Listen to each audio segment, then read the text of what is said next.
First things first, if you were on the live show, big up, big up, big up my viewers and subscribers. That means you would have gotten an opportunity to watch the game live watch along with us, my people. It was indeed intriguing as West Indies were able to secure a 2-0 lead against India in the T20 series. I tell you, shout out to all those who were on. If you did not get a chance to watch the live, no problem. Right here, we're just going to compile everything in 8 to 10 minutes so you can hear exactly how the game went. Remember, subscribe if you have not yet subscribed to the channel. This is where you get all your cricketing updates and all the on-point analysis. So make sure you hit that subscribe button. Jumping straight into it, so it was India that batted first and they were only able to put together 152 for 7. 152 for 7, my viewers and subscribers. The West Indies bowlers did extremely well. 152 for 7, we restricted the number 1 T20 team for. And all the bowlers did well. Every single one of them, my peeps. I can't pinpoint anybody. The guys that bowled 4 overs and 3 overs, all of them, everybody bowled and they gave away less than 30 runs. So India, 152 for 7 off 20 overs. Ishan Kishan, he looked threatening and looked dangerous, but he ended up getting 27 from 23, 2 4s and 2 6s before he lost his stumps to Romario Shepherd. Shubman Gill, he made 7 from 9. Azari Joseph took care of him.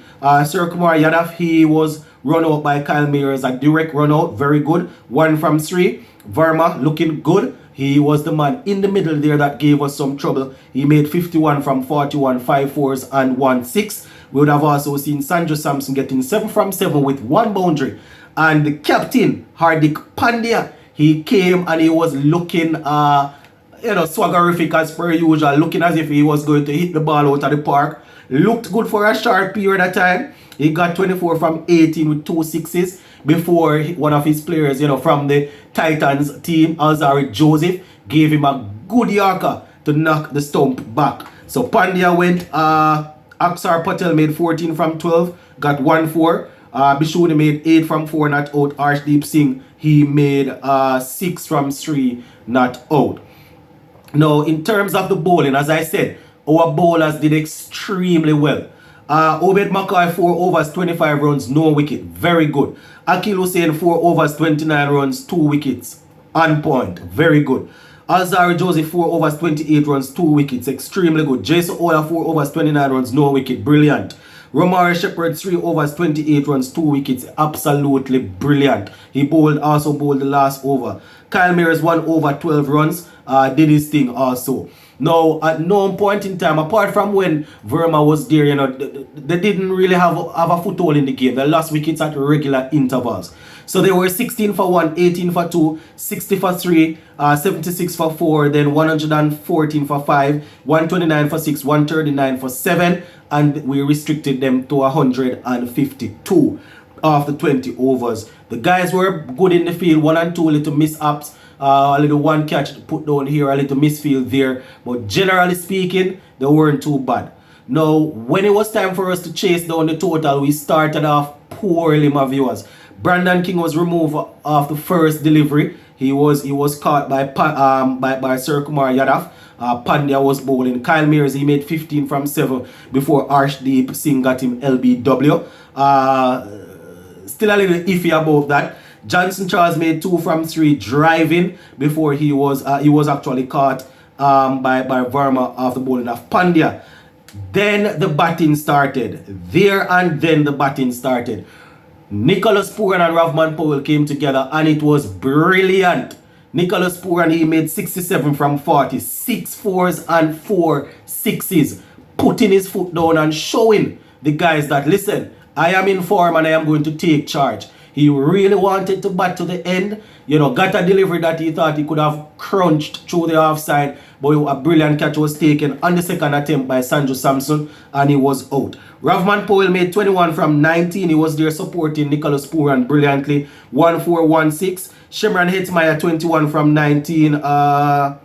22 from 22. 1-4-1-6. He was there looking good also. Stroking the ball around, doing his thing until he was removed, trapped in front by Chahal. Romario Shepherd, he didn't last. He actually got run out. Miscommunication between him and Shimran Hetmaya, so he didn't score. Jason Holder faced 3 deliveries before he was pulled out of his crease by Chahal and was stumped by Ishan Kishan. Akil Hussein, Alzari Joseph, those are the guys that settled the nerves. Going into the last 2 overs, needing 12 from the 12 balls, Alzari and Akil Hussein took things in their hand. Joseph getting a 6, good 6, doing their thing, and then we would have seen Akil Hussein hitting a 4 straight back past the bowler to finish. Mukesh was bowling. Straight back past the bowler to finish up things. So Alzari there finishing 10 off 8 with 1 6. Hussein 16 from 10 with 2 6s to his 2 4s to his name. So 0 for 1 in terms of how the wickets fell. 0 for 1, 2 for 2, 32 for 3, 89 for 4, 126 for 5, 128 for 6, 128 for 7, 129 for 8. So you would have seen that we lost quite a few wickets in the over between over number 13 to 15 there. Couple wickets well. Now in terms of the bowling for India, Pandya the captain, he bowled 4 overs 35 runs 3 wickets. Arshdeep Singh bowled 1 over 4 overs, picked up 1 wicket for 34 runs. Mukesh Kumar bowled 3.5 overs 35 runs 1 wicket. Ravi Bishuni bowled 4 overs 31 runs no wicket. Chahal 3 overs 19 runs and he picked up 2 wickets. So we would have seen Nicholas Pooran there picking up the man of the match, and we would have seen Ravman Powell shepherding his team to another victory, showing how good of a leader he is, how good of a captain he is. You understand, we would have seen how he rotated his bowlers, how he shifted them around, made sure the batsmen didn't get used to any of them for any long period of time. When we were watching the game, we were like, bring in Obed now, bringing back Akil now, and that's exactly what he did. So, we give a thanks, man, that he was able to shepherd the guys well. Looking good, as I always say. I will give the shout out to the players when they perform well, and I will encourage them to continue.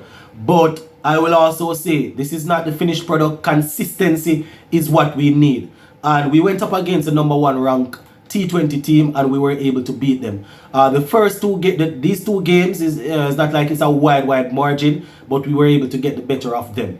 1 and 2 little situation could have swung it or any other direction, but they played well. Hats off to them. Just like when they are playing poorly, we take to social media, we hammer them, we curse them.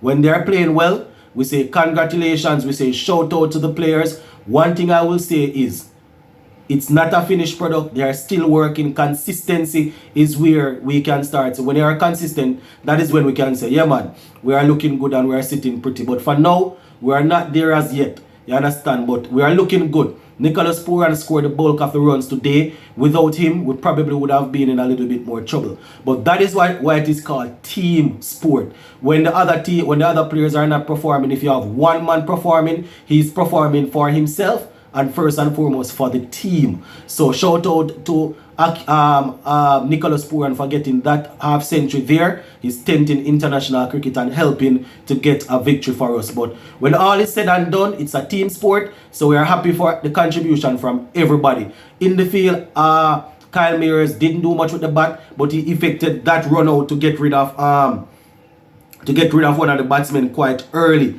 Sir Kumar Yadav, who is the number 1 ranked T20 batsman, if I'm not mistaken, Kyle Mears importantly got rid of him just like that with a run out. So that is it. We're going to leave it right here for now. Tomorrow we'll take a look at a couple of things that the captain and the player of the match had to say. Big up on yourself.